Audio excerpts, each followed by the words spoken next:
Firecrackers, and now we want to talk about solutions to corruption among government officials in Nigeria. Now, I'm going to start with Barrister Timothy. What would you say would be the elixir to this corruption in the Nigerian government? Should it be that they should strip immunity or some other drastic measures? Because if we are to go by what it was opined that Nasir El-Rufai said, he said that perhaps death penalty or something of such might be the perfect answer. Because if people know that they might lose their lives while embezzling money meant for others, perhaps they will stay in check. What are your thoughts on that? Thank you very much. I must say that for us to fight corruption in Nigeria, or for us to do away or reduce the menace of corruption in a public space, we must make public offices unattractive. Because we will have where people take to public positions as, a kind of job opportunity. There is this, one is asked to fill a form for his occupation and his writing is a politician. I don't see that clear opportunity. So politics should be seen as a call to service, and if one becoming or maybe being elected becomes rich overnight without something, done to which turn the source of wealth that person have acquired overnight, it's not really helping us as people. So we need the political will on the part of our leaders to quickly arrest some of these issues. And then, why should we monetize our political space? Is one thing I don't understand. For instance, the cost of campaigning or even buying nomination form as a governor or as a House of Rep member or senator in Nigeria or as a president is very expensive, beyond the reach of those who may really have the potentials to galvanize the affairs of this country. But to my mind, they may not be interested because they have not stolen from the public treasury for them to afford to spend such huge sums campaigning for them to help revive their country. So we must, in the first place, discourage, public positions. For now, it is so attractive becoming a politician in Nigeria than seeing it in the direction of call for service. So people who wish to lead us must be people of proven integrity, people with proven antecedent, people who have track records. It shouldn't be a situation where people with questionable credentials are given the opportunity to lead us in this country. So until we begin to identify the right people, until we begin to look in the direction of reforming our country, giving us very powerful institutions as opposed to having powerful or effective individuals, we will not really get things right in this country. And we must, as a people, I repeat, we must, as a people, do away with ethnicity and religion in our public consideration. This position may not really go down well with some Nigerians, but I'm against the whole idea of state government, federal government, sponsoring religious functions or pilgrimage for Nigerians. Because Section 10 of the Constitution is against state religion.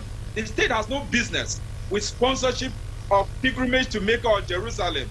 It is a personal exercise for the individual, being it a Christian or a Muslim. What is the business of government in sponsoring pilgrimage to go to Mecca and Jerusalem? It is a waste of resources. So we must hold our leaders accountable, and the electorate must equally show interest in political happenings around them. The whole lackadaisical attitude, or it doesn't concern me, it is a business for the politician. At the end of the day, the political space, the legal framework, the economy is affected by the policies implemented by the people who lead us. So Nigerians must begin to show interest in the affairs of their country.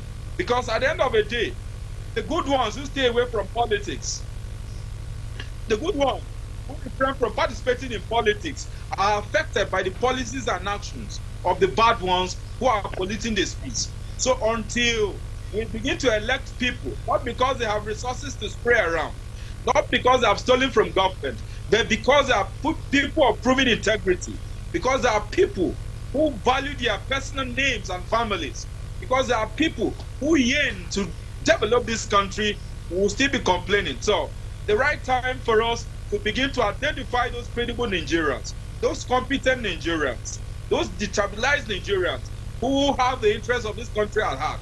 There are people in this country, and I repeat, if you go to every local government in this country, we are not short or we are not in lack of Nigerians who have the requisite knowledge and experience to develop this country.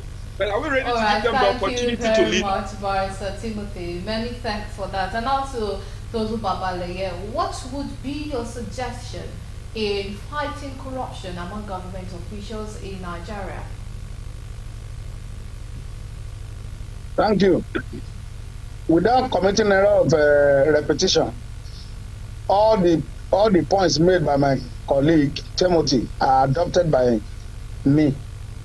In addition, I will advocate for amendment of the 1999 Constitution to remove Section 308 or to modify how Section 308 should work. Section 308 has to do with immunity.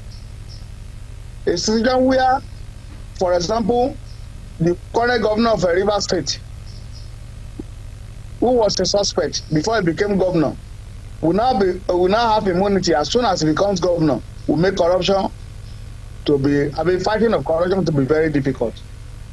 Also, the governors or the president or anybody who has spent 8 years in office should not be allowed to contest another election until maybe he has spent another 8 years in recess, so that he will not occupy position and influence or intimidate probe of his regime, just like the way we do it now, just like the situation we find ourselves with respect to some governors, particularly the governor, the minister of defense, who was alleged of corruption, but now has been appointed as minister of defense.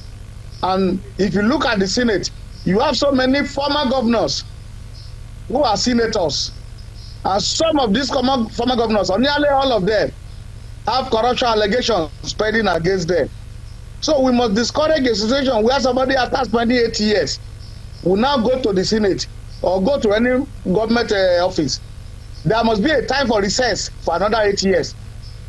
And within the 8 years, if they have any corruption against an issue against them, it will have been resolved before that period. And to come into public office in Nigeria is damn too expensive. It discourages people who have genuine intention but do not have or lack the money, the means to sponsor them to public office. And also, I want to recommend the China or Korea model of fighting corruption, where if you are found to be corrupt, you face the firing squad. Your family, who will live to enjoy your proceeds of corruption, will also be arrested. They will also be tried, because they will see them as conspirators who are supposed to tell you not to be corrupt. They will also face firing squad. At the end of the day, all those things you have acquired illegally, you will not be able to enjoy it. Your family members will not be able to enjoy it. It will go back to government. That will be my my proposal towards fighting corruption in Nigeria. If we want to be a serious people. All right, many thanks. Thank you so much for sharing your views with us.